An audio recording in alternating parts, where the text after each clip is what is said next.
Do you want to do a 72-hour water fast with me?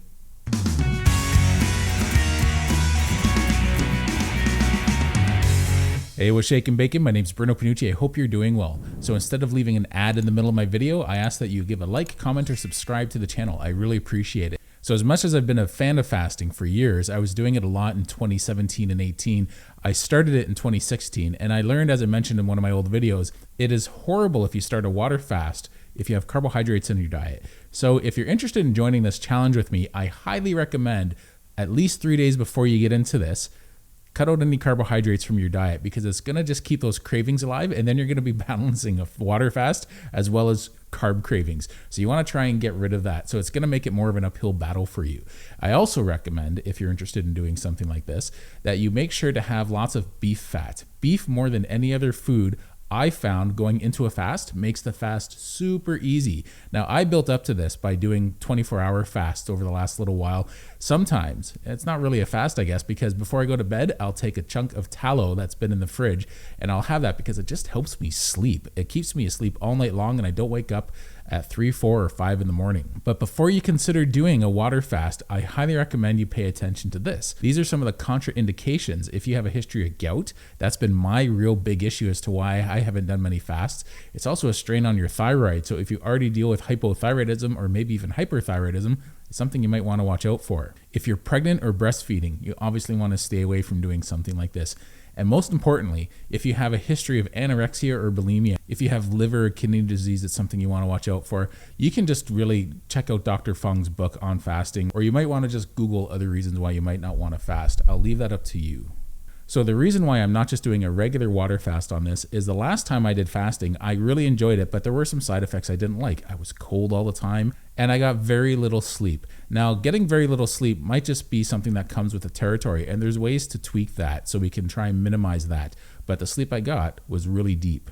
It just so happened I went down to, on average, 5 hours of sleep a night. So back to the water fast. This water fast is going to be supplemented with electrolytes. So we're going to do the snake juice. You can YouTube or Google how to make snake juice on your own, but I'll go over that in a future video leading up to this fast. I'm thinking about starting this fast on Monday. So that gives everyone out there who's watching this video a little bit of time to prep. Prep both by making or buying your own snake juice, which is easy to make, or make sure you don't have any carbohydrates in your diet going into this. I recommend it, like I said, at least 3 days being carbohydrate free.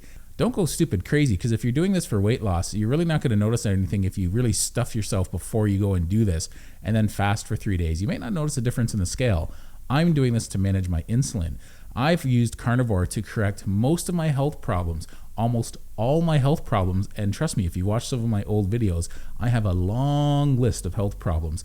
They've gone into remission, complete remission, and that's great. But I have one persistent problem that I've been at a plateau at for the last year and a half, and that is my insulin. My insulin has been chronically high, though I've been a strict carnivore. I don't have a lick, taste, or bite of anything off of a carnivore diet.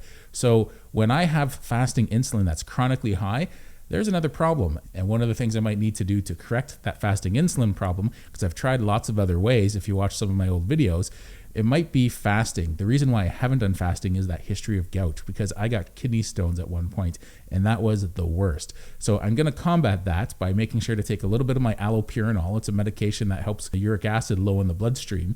Even though most of our purines are created by the body, my body still doesn't process it well. And there's a link between insulin issues and gout. So I'm looking at this to try and manage that even further. So a high-fat diet really seemed to make a difference in how inflammation seemed to be processed in my body. It seemed to get a little bit better, but it still isn't good enough. I'm still dealing with high-fasting insulin, and I don't want that. So the best way to tackle that is begrudgingly fasting. Not begrudgingly because I don't like it. I feel great on it overall, but it's just a trigger if you have gout, like I said. So the whole point of this snake juice is to keep your electrolytes up, and that's what will give you the energy through the day. Now, if you start feeling really bad, now you got to expect to feel hungry for the first little while, but if you're feeling really bad in this 72-hour fast, that's a 3-day fast, if you're feeling bad, then you might want to increase your snake juice throughout the day. You know you went too far with it if you start getting diarrhea. If there's one way to give yourself diarrhea, it's drink a glass full of salt water. I mean lots of salt water, and that will flush you right out. So just try and take it at least 2 or 3 times throughout the day. If you want to add other water in between the time you have snake juice, then do that. If you want to water it down a little bit by mixing your snake juice in 2 liters of water, you can try doing that as well. And maybe you won't mind the taste of snake juice at that point. It will taste a little salty. The fellow who came up with the snake juice recipe recommends not using tap water, so just go out and buy some spring water if you don't already drink spring water. Just use that for a little while you're doing this and try and stick to that. Now, the other thing too is, just because I'm doing a 72-hour water fast with snake juice doesn't mean you have to do the full 72 hours. Maybe you just feel comfortable going with a day. Now, a day might be kind of difficult to go 24 hours between meals, but if you're carnivore already and strict carnivore, you're probably already doing something like that. So going to a 2-day might be a challenge for you, and maybe that's where you're going to stay and be good with that. And eventually you might want to move up to a 3 or 4 or 5 day fast. The highest I've ever done is a 5-day fast. Now you can buy the snake juice online, or like I said, you can make it yourself. Either way, you're not going to go wrong. So he used to have a recipe that had a little bit of borax in it and a little bit of baking soda. Really all you need is potassium and salt, but particular kinds. So I'm going to go over that in a future video once I get all the ingredients. And he recommends a particular type of baking soda as well. The whole goal is to find your sweet spot with the water. You want to make sure that you're getting enough of the snake juice that you have energy, but not so much that you're getting diarrhea. So find your sweet spot. I'm also going to take a shot of vinegar a few times throughout the day. I don't mind taking vinegar as a shot throughout the day. I've done it with regular vinegar, and I've done it with apple cider vinegar. Between the vinegar, the baking soda, and the borax, I'm hoping that that's going to help counter some of the issues I might have with my kidneys. Because when you have gout, it's a kidney problem. We learned in college it was an arthritic problem, and that's the symptom of the kidney problem. The kidneys just aren't flushing out the uric acid properly. So I need to aid my body both with the medication as well as the snake juice that I'm going to be making, so that I can help keep my kidneys and liver working as best as I can. Now, some people incorporate lemon when they're doing this as well to take care of the liver and the kidneys, but I'm not going to, and the reason is there's actually quite a bit of sugar in lemon. You don't really taste it because it's so sour, but really there's a lot of sugar in there, and I'm just 0 carb and I'm 0 sugar. So I'm not going to be doing that, even though there might be health benefits. That would be like a last resort for me. Now, if you feel too rough doing something like this, I would stop early. It's one thing to feel a little weird because you haven't been eating for a long time, but if you're fat adapted, you've been doing carnivore for a while, this shouldn't be an issue for you. But if it is, don't be a hero. See if you can push past it in other fasts. If you can get a 24-hour or 48-hour fast in the beginning, that's not a bad way to go. Like I said, I've already been doing 24-hour fasts for the last little while. There's no shame in admitting that you have to build up to a 3-day fast. And I can't stress this enough. I can't. I felt horrible when I was fasting before because I would break my fast with a lot of food all at once. And I knew you were supposed to refeed slowly, but I only knew it on paper. I didn't bother with it because I didn't notice any adverse effects. I would have a bunch of food. Like I could eat 4 pounds of wings easily because I usually broke my fast with a dinner.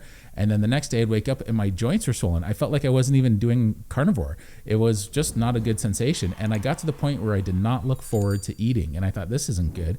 I'm starting to dread eating because I felt so good when I was fasting. So I realized now what I was doing was I was eating too much all at once.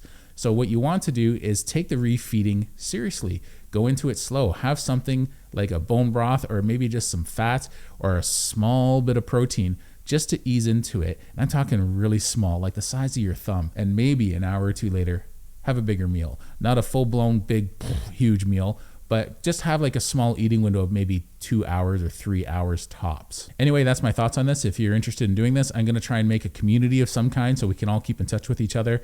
I'm gonna have to research on how to do that because last time I did a Facebook group, it was awesome. I got like 1,200 people that joined in a month and I spent all my time on Facebook. So I don't wanna stress myself out doing that because I really wanna make a priority of leaving comments on my YouTube videos long before I put all this time and energy into something that is a Facebook group that's only gonna last for a very short while. Anyway, thanks a lot. If you have any questions, please leave them in the comments below. Take care.